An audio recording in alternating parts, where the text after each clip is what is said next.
Good morning, Trump's family. Welcome back to my channel. Have a good day, everyone, and God bless you. Alright, without further ado, let's get into the news this Saturday morning.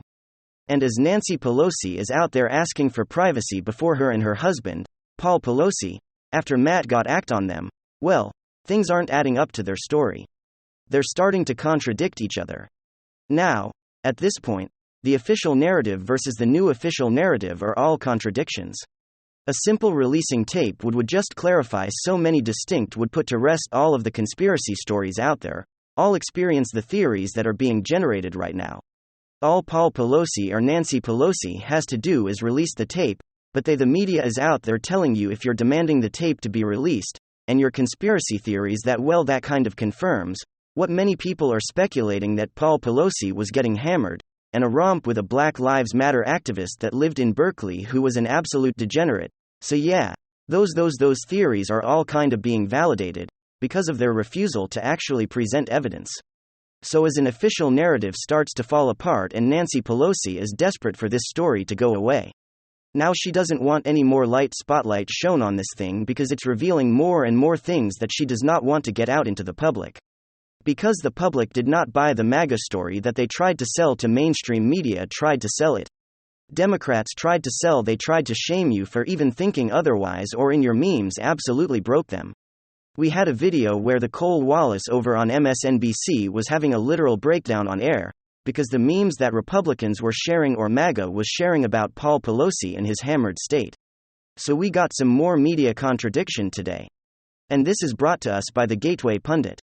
Let's go and put it up on the screen here for you guys to take a look at this. It says bombshell NBC report contradicts the federal charging statement, and Paul Pelosi is attack and Paul Pelosi actions. An NBC News report on Friday morning contradicts the details in the federal charging papers against David Pepe 42 about the attack 1 week ago on Paul Pelosi, the 82-year-old husband of Speaker of the House Nancy Pelosi, and a couple of San Francisco's home who had apparently no security, that security cameras were being ignored by Capitol Police. Apparently, nobody was viewing them. And there was no security inside the house. Kind of hard to imagine, that being the Speaker of the House's home where her husband lives with her. No security, very odd, right? Pelosi was released from the hospital Thursday, returned home where he faces a long recovery from injuries from the hammer attack that required school surgery in office, and also seriously injured his right arm hands. The Pepe, an illegal alien from Canada, faces state and federal charges and has been held without bail and has an ICE detainer. It's weird that, San Francisco would let go of any illegal alien who has committed a crime. They don't get held on bail. They definitely don't contact the ICE about it. They let them go, and all of a sudden they won't go ahead and get rid of this illegal. Deport them and no bail for him. Wow. So they have something to hide.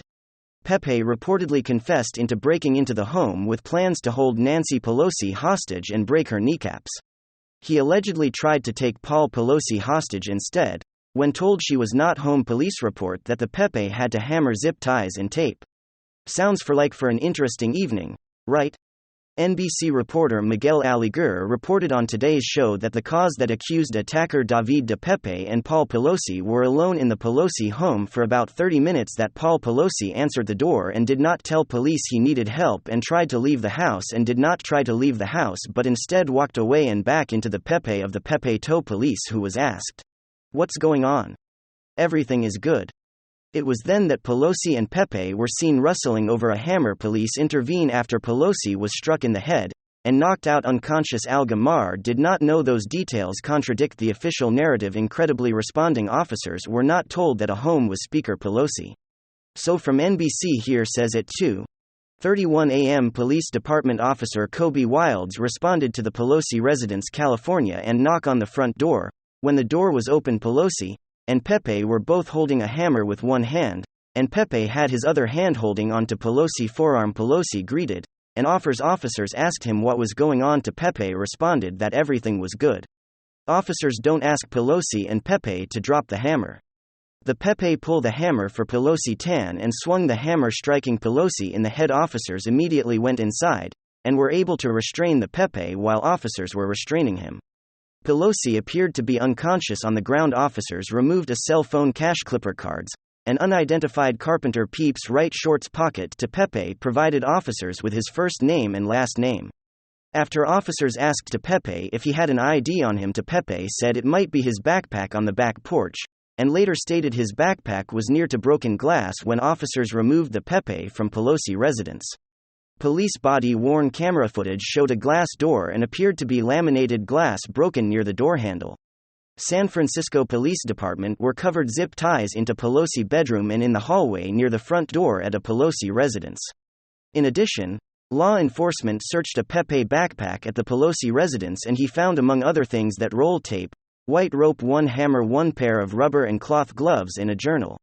NBC learned a new details about the moment police arrived. Sources familiar with that unfolded into Pelosi residence now revealing. When officer responded to the high-priority call, they were seemingly unaware that they had been called to the home of the Speaker of the House after the knock and announced the front door was opened by Mr. Pelosi. The 82-year-old not immediately declared an emergency or tried to leave his home but instead began walking several feet back into the foyer toward the assailant and away from police. It is unclear whether the 82-year-old was already injured or what his mental state was, says sources. According to the court documents, when the officer asked what was going on, the defendant smiled and said everything's good. But instantaneously, a struggle ensued as police clearly saw David Pepe strike Pelosi in the head with a hammer after tackling the suspect. Officers rushed to Mr. Pelosi, who's lie and pull, but there's a lot to detail here. And of course, a lot of evidence not being shared with the public. Just has to ask yourself, why is that? So? I think because details are probably more embarrassing for the Pelosi family than they would like the public to know. Right now Democrats are in a world of hurt. They're in serious trouble. And this has led President Biden back to the campaign trail. Now, a lot of Democrats are not real fond of this. Because the fact is, the more people see Joe Biden out there, the less they want to vote for the Democrats. I talked about yesterday, the fact that presidents, usually their party in midterm elections, get shellacked. But whatever hopes the party has generally do right, and the president being able to stump and draw up some sort of support, however feeble, for his own party. The problem is that Joe Biden is so unpopular, no one wants to be seen with him. And every time he speaks, he actually embarrasses both himself and his party. And so people are very upset with him on the Democratic side of the aisle today for having done what he did yesterday. So Joe Biden, in a fit of pique, basically decided that he was going to recapitulate his Independence Hall speech where he declared that half of Americans are super mega ultra duper Mazda, and that they were a threat to democracy. He decided that he was going to speak at Washington's Union Station. Apparently they had to clear a homeless encampment in order to make this happen. So that the optics of this one are pretty weak. I remember when Union Station was really kind of a beautiful gem in the heart of Washington, D.C., now apparently has been taken over by the homeless, and so they actually had to clear the place. According to the New York Post, conservatives gripped President Biden's choice of Washington's Union Station as a venue for one of his final pre-midterm speeches to writing it as a ghost town frequented by yelling psychos, homeless people and drug addicts. The statute-filled Marble Cutter Transit Hub has fallen on hard times since the onset of COVID-19 in March 2020, with many stores in the terminal and adjacent shopping mall shuttering and of reopening, Washington Times national politics correspondent Susan Vecchio tweeted. Wednesday, President Biden plans to deliver an address Tuesday night from Union Station in D.C. This once thriving shopping center is now practically a ghost town. I took this photo of empty stores on Saturday. In August, even Starbucks announced it was closing its location inside Union Station due to rising crime and drug use inside the store. When Starbucks shutting down stores in one of the busiest transit hubs in the United States, you know that things are really bad. And this is exactly where Joe Biden chose to speak, which is bizarre. D.C. actually cleared the tent city from in front of Union Station. They'd apparently left it there for years on end. But now that Joe Biden was speaking there, it was important to clear it out. So again, none of the optics are working for Joe Biden. Meanwhile, Korean champion world's most talented press secretary was asked whether Joe Biden's speech, which was going to be on the theme of whether democracy was in threat, whether that was really just a Democratic get-out-the-vote effort, because if those two things are the same, If we are just aged from an election, which he is, and if he sees the incoming red wave, which is not going to be a wave, it's going to be a tsunami, if he sees that. And his final case is, we have to save democracy, that natural implies if you vote for his opponents, then this means that you are a threat to democracy. So she was asked about they should know. No, that's not what he means. It just means that everyone's vote should count. Okay, well, if all this meant was that everyone's vote should count. And why precisely is Joe Biden giving the speech?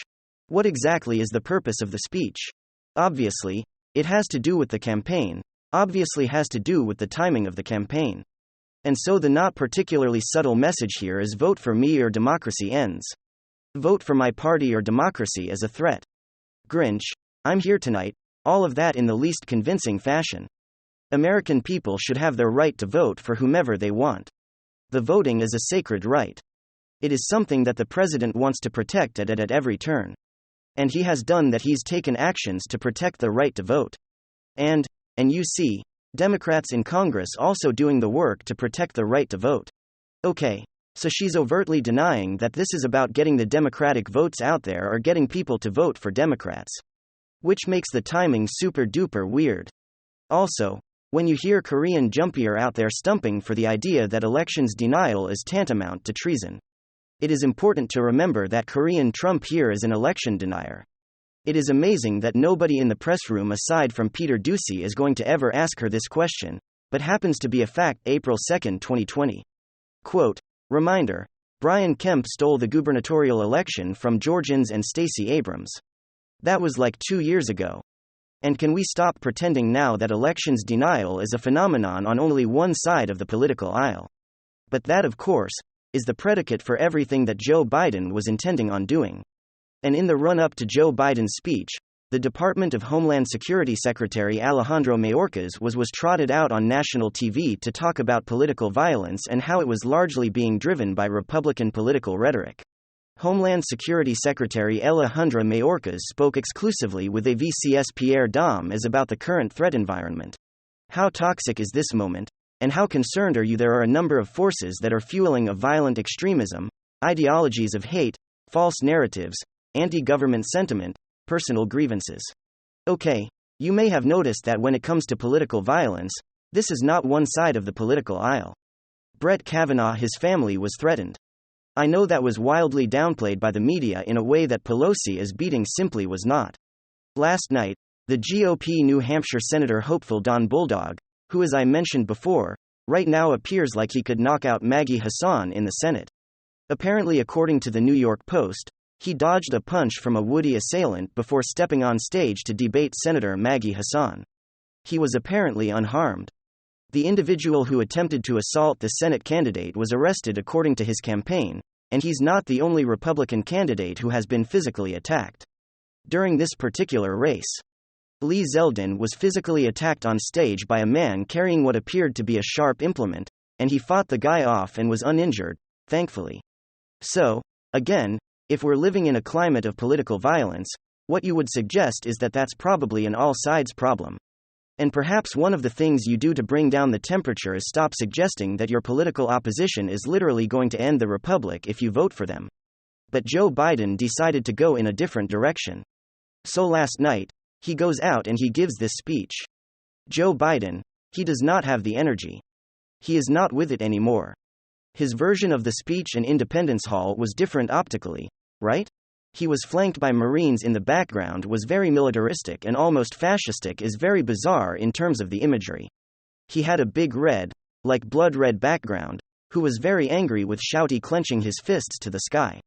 This was Grandpa Joe, trying to feebly wheedle you into voting Democrat. It's very low energy speech. The president didn't seem like he could keep it together for much of the evening. I don't know whether he was physically tired or what the story was. But he did not seem like very enthusiastic about a speech that he himself called. Instead of doing it in front of a crowd, he did it in kind of a small room. It felt like a much more minor speak, but this was meant to be his closing pitch. So Joe Biden's closing pitch seemed to be populist. He got hit with hammer. Generous has happened. If you don't elect me in my party, There'll be more. Pelosi is getting hit with hammers by apparently crazy nude quasi-homeless people who buy into conspiracy theories online, but also wave around LGBT and Black Lives Matter flags. That's going to happen if you elect Republicans, and also there'll be more January 6th. If you elect Republicans, they just won't get your vote at all. It'll be like Stalin, they'll take all your ballots and throw them in the river. This was Joe Biden's closing pitch. He started off, of course, by mentioning the Paul Pelosi attack, which is the opportunism. The political opportunism here is pretty stunning. Democrats had a habit of doing this sort of thing. After Gabby Giffords was shot, Barack Obama flew to Arizona where he gave an anti-gun rally. After Paul Wellstone died in a plane crash, Democrats basically held a giant political rally ripping on Republicans. You don't tend to see this sort of stuff as much from Republicans.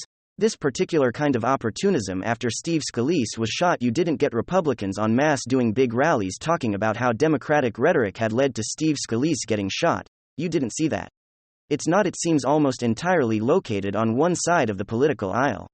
Maybe because Democrats actually believe that their opponents are evil, whereas Republicans tend to believe that their opponents are wrong, or did until very recently.